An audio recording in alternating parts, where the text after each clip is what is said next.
Hey guys, it's Andrew Clark, and I just wanted to give you guys a severe weather briefing for April 18th, 2020. As probably many of you have heard, we're going to have severe weather on Sunday across much of the southeastern U.S., and I thought I'd just give some specifics on what the models are showing and just some tips on how to prepare for it. Right now in Columbus, Georgia, where I live, it's a very beautiful afternoon and evening out there right now. Basically no clouds in the sky. As you can see, this is the Chattahoochee River at 13th Street, crossing over from Phoenix City into Columbus. A very beautiful day out there. Temperatures across the state are pretty much in the upper 70s to around 80, 79 here in Columbus, 69 up in Atlanta, and 73 over in Greensboro. In Alabama, it can be said that this is also the case, although there are a couple 50s as you get up towards the Huntsville area, but down in our neck of the woods in East Alabama, it is in the upper 70s to around 80 degrees in the Troy area. Now, for tomorrow, as I said, there's going to be a chance for severe weather. In fact, a pretty good chance that we see severe weather across much of the southeast. There is already a moderate risk in effect on the day 2 outlook issued by the SPC for northeast Louisiana into central and southern Mississippi and also into central and southern Alabama as well. Zooming into Georgia, much of the central and southern half of the state is under a level 3 out of 5, which is the enhanced risk for severe weather. And basically, this runs along a line from Noonan to about Eatonton to Augusta and points to the south, basically all the way down to the Florida state line under an enhanced risk for severe weather for Sunday. In Alabama, the moderate risk does extend into the central part of the state. It does include Montgomery and Greenville and much of the I-65 corridor between Mobile and Montgomery.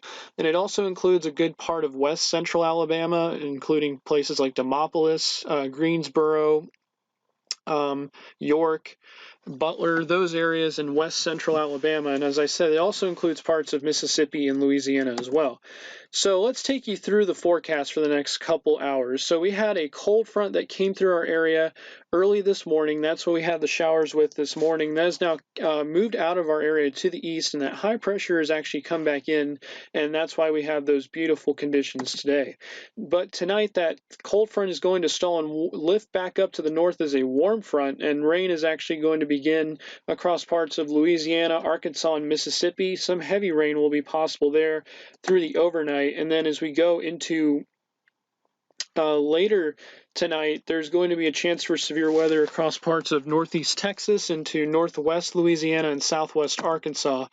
And later on in the overnight and into the early morning hours tomorrow, we can see a chance for some elevated storms, meaning that they are a little bit higher off the ground and will probably mainly be hail producers. Not expecting any major severe weather with these, but it also could contain some heavy rain and frequent lightning as well.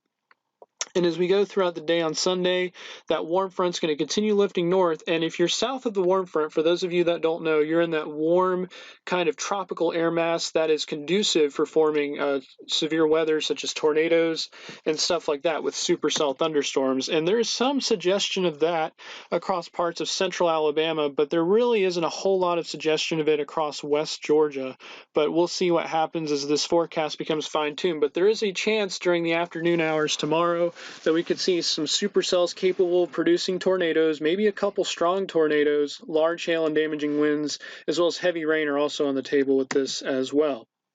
But as we go into the overnight hours tomorrow, this is when the main severe threat is going to be primarily fixated over our area. You see a lot of central Georgia is in that red, which means severe storms are likely, and we're right on that warm front. So areas to the north of us will probably just get a lot of heavy rain, while here we may get stronger storms, of course, those that can produce large hail, damaging winds, and tornadoes.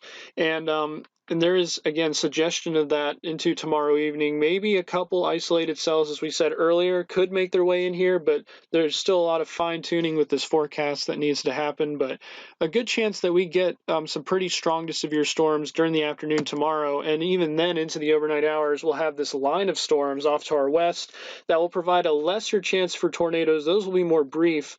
But the main threat with the main line of storms that will come in the very early morning hours on Monday will probably be damaging winds and large hail. And then this system all moves off to our east as we go into Monday. But back to the short-term forecast tonight, it's going to get down to 53, mostly cloudy and comfortable. Those winds north-northwest 5 to 10 miles per hour. For your Sunday, showers and thunderstorms likely. Some could be severe in the afternoon, high getting up to 71. And for your 7-day forecast, again, severe storms likely tomorrow, and then we'll clear out heading into Monday, Tuesday, and Wednesday. It will be quite warm as well, although around average for this time of year. We'll get up to those mid and upper 70s as we head towards Wednesday. And then another chance for showers and thunderstorms on Thursday. Those could be strong to severe, but of course we'll be watching that.